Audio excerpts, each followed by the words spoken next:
বন্ধুরা, কেমন আছো তোমরা সবাই? আশা করছি তোমরা সবাই অনেক ভালো আছো। আমিও তোমাদের আশীর্বাদে অনেক ভালো আছি। তো আজকে আবারও চলে এলাম একটি নতুন দুপুরে নতুন একটি রেসিপি নিয়ে। তো আজ তোমাদের সঙ্গে আমি শেয়ার করব ট্যাংরা মাছ। দেখো, আজকে আমি রান্না করব তোমাদের সামনে ট্যাংরা মাছ। তো ট্যাংরা মাছ কীভাবে রান্না করি সেটা আমি তোমাদেরকে অবশ্যই দেখাবো, কিন্তু তার আগে আমি কিছুটা কথা বলে রাখি। এই যে ট্যাংরাগুলো দেখছো, এগুলো কিন্তু ডিমওয়ালা, প্রত্যেকটাতেই মানে বেশিরভাগগুলোতেই ডিমওয়ালা। তো যাই হোক না কেন, এগুলো কিন্তু আমি কাটিনি, কারণ আমি মাছ কাটাতে খুবই আনাড়ি। তো এটা আমার হাজব্যান্ড মশাই বাজার থেকে কেটে কুটে এভাবে প্রসেস করে নিয়ে আসছে। যাই হোক না কেন, তাকে তার জন্য অনেক অনেক ধন্যবাদ। তো আমি মাছগুলোকে আনার পরে একটু লেবুর রস আর লবণ দিয়ে ভালোভাবে কিন্তু রেখে দিয়েছিলাম প্রায় কতক্ষণ, প্রায় আধা ঘন্টারও বেশি।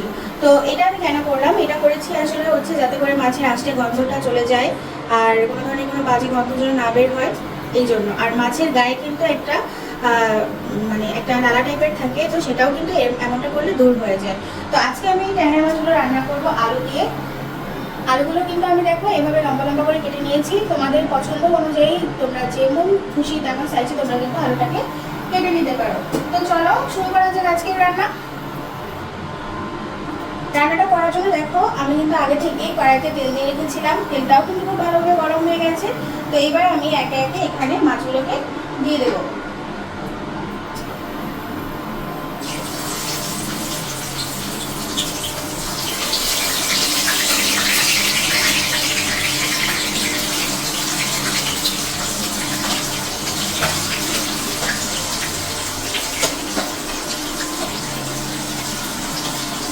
দেখো মাছগুলোকে আমি দিয়ে দিলাম তেলে, এগুলো এখন ভালো করে ভাজা হোক। তো অপেক্ষা করছি, ফিরে আসছি একটু পরে। বন্ধুরা দেখো, সব কটা মাছ কিন্তু আমি এইভাবে লাল লাল করে ভেজে নিয়েছি। খুবই সুন্দর করে ভাজা হয়ে গেছে মাছগুলো। আর মাছ ভাজা এই তেলেই কিন্তু আমি সম্পূর্ণ রান্নাটা করব। যথেষ্ট পরিমাণ তেল রয়েছে, তো এই তেলেই আমি আলুগুলোকে ভেজে নেব।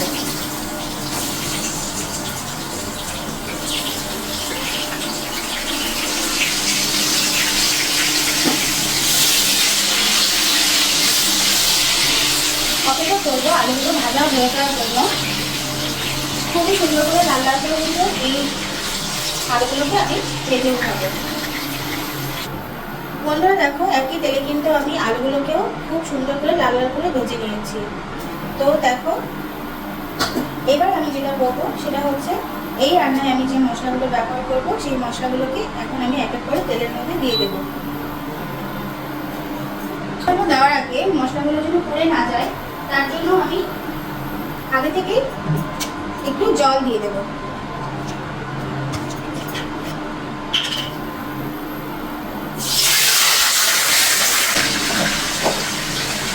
এইবার আমি এক একে দিয়ে দেবো হচ্ছে দেখো জিরে গুঁড়া পরিমাণ মতো,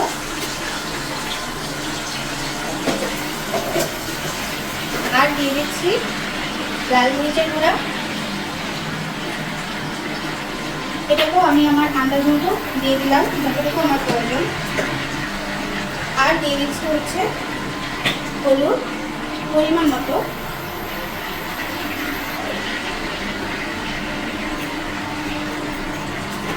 আর এখানে দিয়ে দিব, যেটা না হলে নয়, লবণ।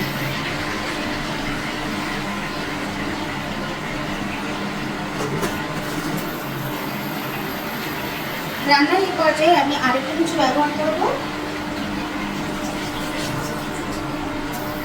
সেটা হচ্ছে সামান্য পরিমাণে চিনি। এটা একদমই অপশনাল, তোমরা এটা চাইলে ব্যবহার করতে পারো।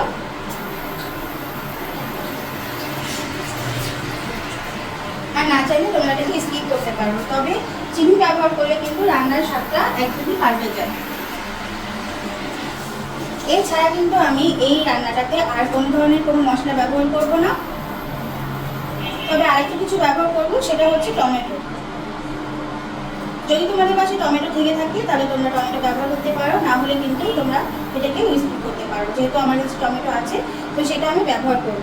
তো তার জন্য একটু অপেক্ষা করব, যাতে করে এই মশলাটা ভালো করে কষা হয়ে যায়। দেখো বন্ধুরা, মশলাগুলো কিন্তু প্রায় কষা হয়ে এসেছে। এই পর্যায়ে আমি তোমাদেরকে বলেছিলাম যে আমি এই রান্নাটাকে টমেটো ব্যবহার করবো। তো টমেটো তার জন্য আমি কেটে নিয়েছি। দেখো এইভাবে করে কিন্তু আমি টমেটোগুলোকে কেটে নিয়েছি। আর যেহেতু মশলাটা প্রায় কষা হয়ে গেছে, তো আমি এই পর্যায়ে এই টমেটোগুলোকে দিয়ে দিচ্ছি। মশলার সাথে টমেটোটা একটু ভালো করে নাড়াচাড়া করে নেওয়ার পরে বাচ্চাকে কাজগুলো করবো।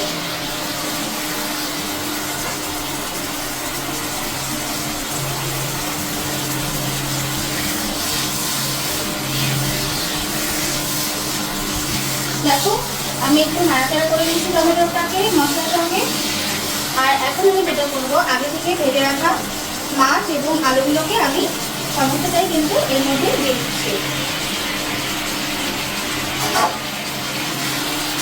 সমস্ত কিছু দিয়ে দেওয়ার পরে এবার আমি দিয়ে দেবো হচ্ছে মাছের ঝোলের জন্য জল।